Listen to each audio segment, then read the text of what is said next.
నమస్తే, welcome to our channel. నేను పద్మిని. ప్రస్తుతంతో పాటు ప్రముఖ ఆధ్యాత్మికవేత్త, వాస్తు జ్యోతిష పండితులు, లలిత ఉపాసకులు, వాస్తు జ్యోతిష శిక్షణ నిపుణులు బ్రహ్మశ్రీ నానాజీ పట్నాయక్ గారు మనతో పాటు ఉన్నారు. మాట్లాడదాం. నమస్కారం సార్. శ్రీమాత్రే నమః. సార్, చిన్న పాప జ్ఞానేశ్వరి తప్పిపోయినటువంటి అంశం నిజంగానే చాలా మంది హృదయాల్ని కదిలిస్తోంది, కలిచివేస్తోంది. డెఫినెట్గా అటువంటి కష్టం ఏ తల్లికి రాకూడదు. అంతా కడుపుకోత, ఏం జరిగిందో తెలీదు.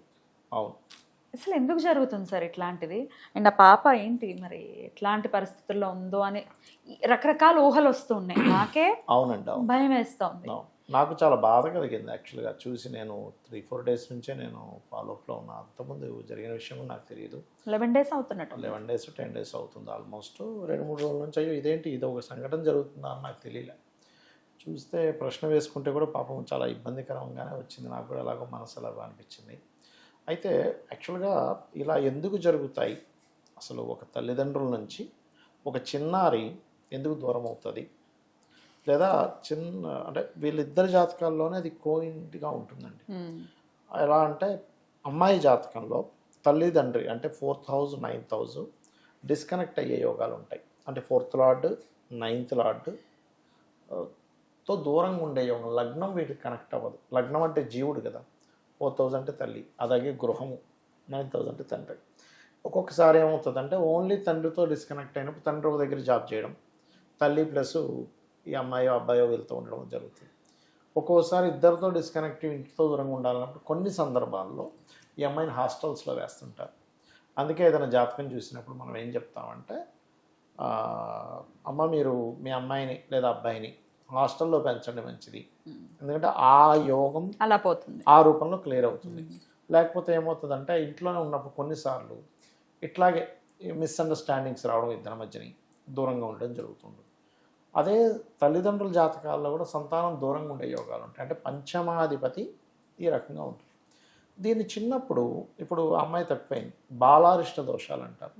అంటే చిన్న వయసులో 12 ఏళ్ల వయసులోనే కొన్నిసార్లు ఇలాగే పాపం తప్పిపోవడము. ఇప్పుడు అమ్మాయి పాపం ఎంత రోధిస్తుంది వాళ్ళ మదర్, పాపం చాలా బాధ, చాలా అంటే చాలా బాధ కలుగుతుంది.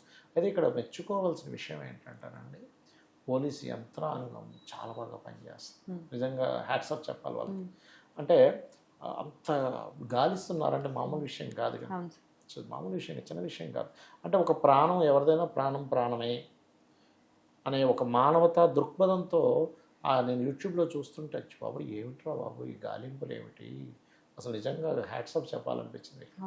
అలా ఏంటంటే చిన్నప్పుడు, అందుకే చిన్నప్పుడు ఎందుకు జాతకాలు చూపించుకోవాలి అంటే, ఇలా ఏదైనా గండాలు ఉన్నాయి, దూరంగా అయ్యే యోగాలు ఉన్నాయి, అప్పుడు వాళ్ళు దానికి సంబంధించిన, ముఖ్యంగా కేతువు యొక్క సంబంధం కనుక వచ్చింది అనుకోండి తల్లిదండ్రుల జాతకాల్లో సంతానానికి, అది స్పిరిచువల్ వైపు, గణపతి ఆరాధన వైపు తీసుకెళ్తే అది నలిఫై అవుతుంది.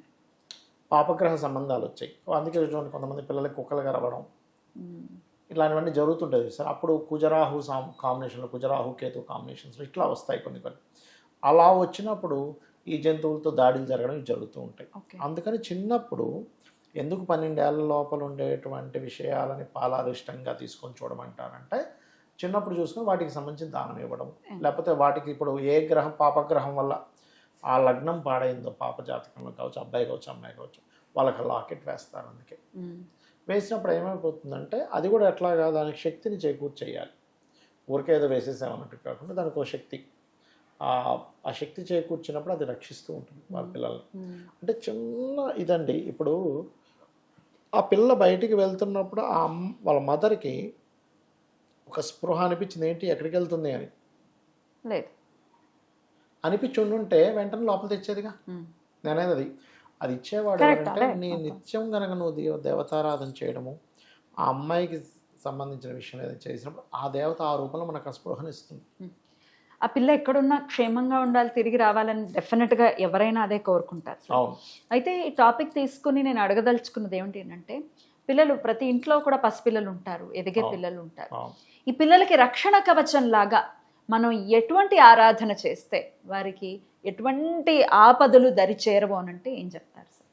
ఒకటే గుర్తుపెట్టుకోండి, రక్షణ అనేటువంటిది, రక్షణ పోషణ శక్తి అమ్మవారు. చూడండి, ఏ జీవైనా కానీ ఆ తల్లి పక్షి రూపంలో అయినా జంతు రూపంలో అయినా ఆ తల్లే రక్షిస్తుంటుంది చూడండి.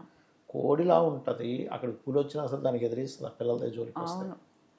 కోడే పులిని ఎదిరిస్తుంది అంటే పారిపోయి దబలి బాబోయ్ ఈ కోపం నుంచి. నిజం నిజం. తల్లికంత తల్లికి అంత పవర్ ఎలా ఉంటుందో అమ్మవారికి అంత పవర్ ఉంటుంది.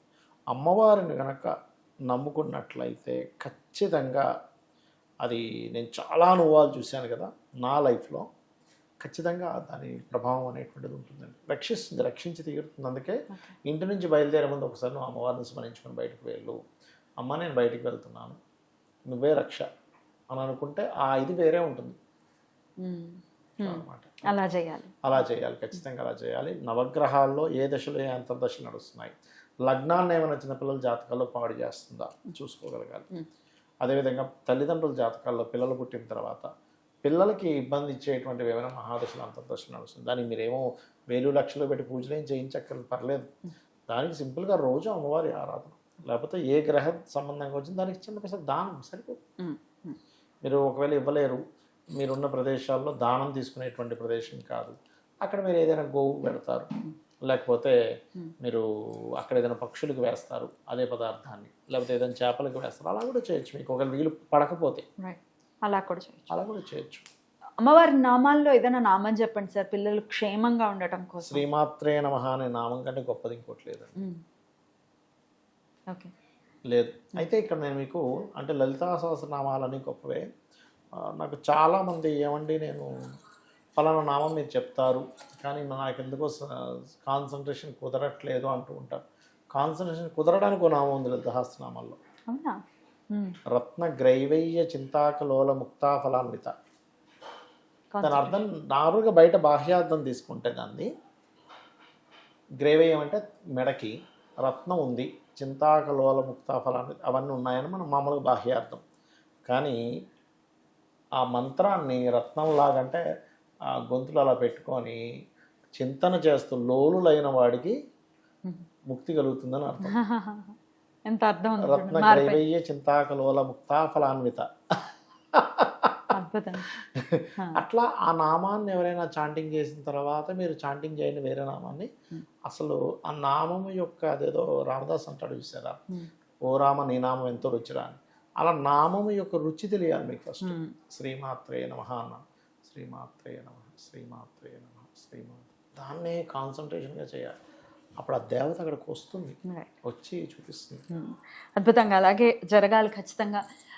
ఇందాకన్నట్టుగా జ్ఞానేశ్వరి ఎక్కడున్నా సేఫ్గా మళ్ళీ ఇంటికి తిరిగి రావాలని మనం ఖచ్చితంగా కోరుకుంటూ మన పిల్లలందరూ కూడా సేఫ్గా ఉండాలి అని ఈ సందర్భంగా కోరుకుంటూ కృతజ్ఞతలు సార్. నమస్తే. శ్రీమాత్రే నమః.